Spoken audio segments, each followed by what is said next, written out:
Oh, kamusta kayo diyan mga kasaltik? Nandito ako nagpaparamdam.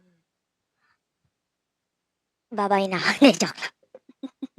Simulan na natin ang reading. Siyempre reading 'to, tarot reading at telenovela ng buhay mo at para ito sa mga fire sign. Kung ayaw mo ng ganitong klaseng reading kasi para akong tanga dito, may saltik, may bangs na yellow, doon sa ibang reading natin, sa ibang video. Yung mga pampatulog na reading, okay? Itim ang buhok ko doon, dito kasi yellow. Nagpatina ako kanina lang. 'Di ba? Anyway, take only what resonates. Mag-comment ka dyan sa baba. Sobrang ma-appreciate ko yung comment. Alam mo yun, nagganahan ako mag-reading pag may comment. Pag di ka nag-comment, sige, next year ulit ako mag-reading. Bala ka dyan.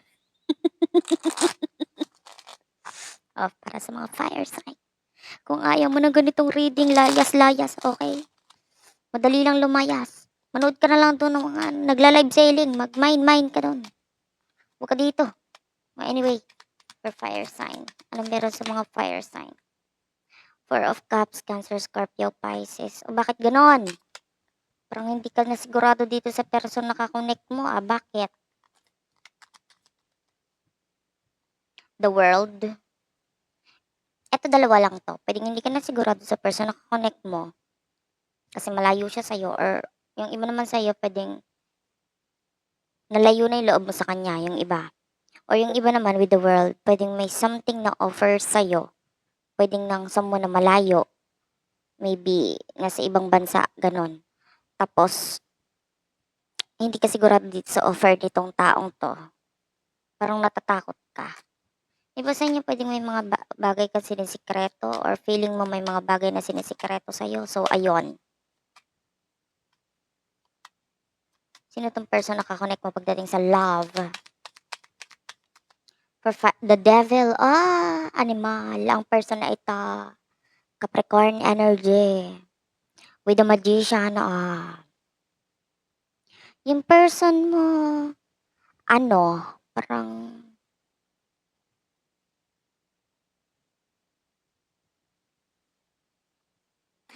hindi ko alam kung obsessed ka sa kanya or siya yung obsessed sa'yo. Or pwedeng parang, minamanipula ka niya. May mga bagay siyang bawal mong gawain. May mga bagay siyang sinasabing bawal mong gawain pero gusto mong gawain. Pero alam mo yun, masarap gawain pero bawal. Ay, ano yon? Ano yon? Ano yon? Ano yon? Ikaw na nakakaalam kung ano yon. Tapos, the more na pinagbabawalan ka, the more na gusto mo. Sarap mo sa bunutan. Ano yon? And with the magician, may mga bagay siyang pinapakita sa'yo na parang gusto niya yun ang gawain mo or yun ang gustuhin mo or yun ang dapat masunod. Pero para sa'yo, may sarili akong buhay. Gusto ko rin magawa yung mga bagay na gusto ko, parang ganon. Anong emosyon nyo sa isa't isa? Para sa mga fire sign. Emosyon ninyo sa isa't Queen of, gusto mo na siyang i-cut off with the Justice card. Pwedeng may marriage na involved. Gusto mo na siyang itapon, ganon. With the Nine of Swords, kasi dami ng problema sa connection sa relasyon ninyo na parang, ayoko na nito. Gusto ko na siyang itapon. Kailan ba ang koleksyon ng basura? Baka pwedeng isama. Bilan ko kaya to ng damit na parang trash bag para isama ko siya sa basurahan. Para ayoko na kasi. Hirap na hirap na ako sa kanya.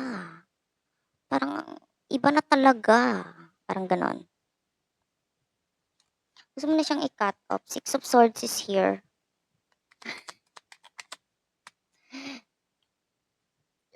Four of Pentacles. Itong taon to parang tanga rin eh. With the Five of Pentacles, Four of Pentacles, pera na lang yung nasa isip niya ngayon. Parang ganon.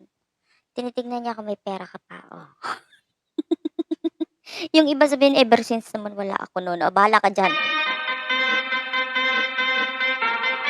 O, pwede may connection kayo na may kinalaman sa pera. Or yung iba sa inyo, pwedeng with the Six of... Sa totoo lang, nakamove on na tong taon to. Kung may relasyon kayo, kung may connection kayo, tapos nandyan pa siya, pwedeng nakikita niya na parang, nakamove on na siya, mas nagpo-focus na lang siya sa pera. Pero parang nandun yung feeling na parang ayoko niyang mawala kasi puwedeng may pakinabang ka pa or ano, or wala lang parang parang nasanay na lang din siguro siya nandiyan ka, gano'n. Gets mo? So, what will happen in the future? Ay hindi, ganito na lang, anong emosyon niya sa'yo?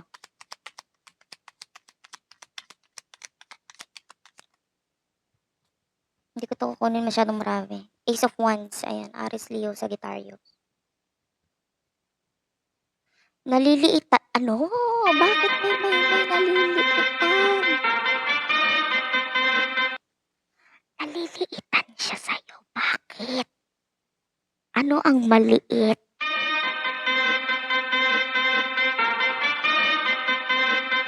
Siguro gusto ng person mo ganito, kasi ang butas ganito.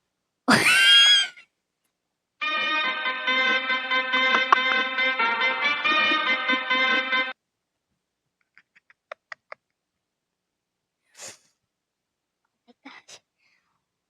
Hindi, ganito kasi, lalo na yung iba sa inyo puwedeng nabuo yung connection na yung relasyon ninyo kasi more on sa gano'n, dot, dot, dot. Gets mo 'yun? Yung parang, nabuo yung emosyon ninyo na kasi dahil na-develop na lang sa kakadot-dot yung iba sa inyo sabi ala virgin na ano. Basta sabihin na natin na-develop siya sa'yo kasi noong araw, malakas pa yung mga kasukasuhan mo, yung mga buto-buto mo, nakakarami ka pa. So, dati maybe in the past, na-develop yung emotion niya sa'yo kasi ang galing-galing mo, 'di ba? Alam mo, 'yan ang maganda dito sa channel na 'to, puwede ako maging open tapos bahala ka ng mag-create ng imagination mo basta nung araw, nung araw yung pinag-uusapan natin dito. So, nung araw ang galing-galing mo pa talaga kahit magpasirko-sirko ka, ka man, kayang-kaya pa. Eh, ngayon medyo siguro matagal na yung mga buto-buto mo, may mga nananakit na, may mga ingrown na. Anong ingrown?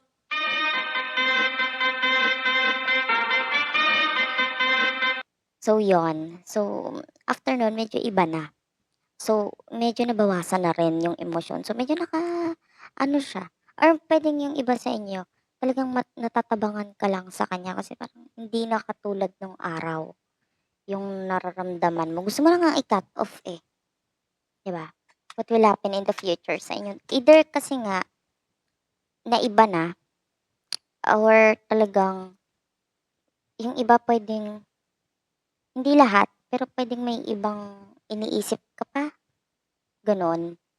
Tapos mas tinatayuan ng mga buto-buto mo 'pag do'n sa ibang tao na 'yun.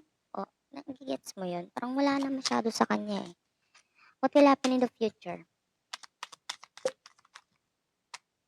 The Lovers and the High Priestess, the Lovers. Ang ganda. Temperance, oh, 'di ba? Hmm, and meron tayo ditong Nine of Wands.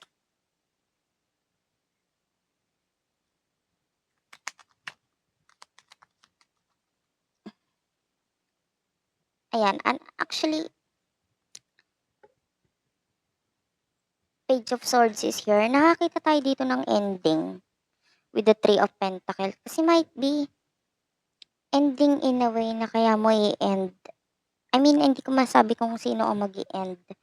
Pero nakakita tayo dito na kasi may relationship na spiritually connected ka talaga or mas connected ka dito sa taong to.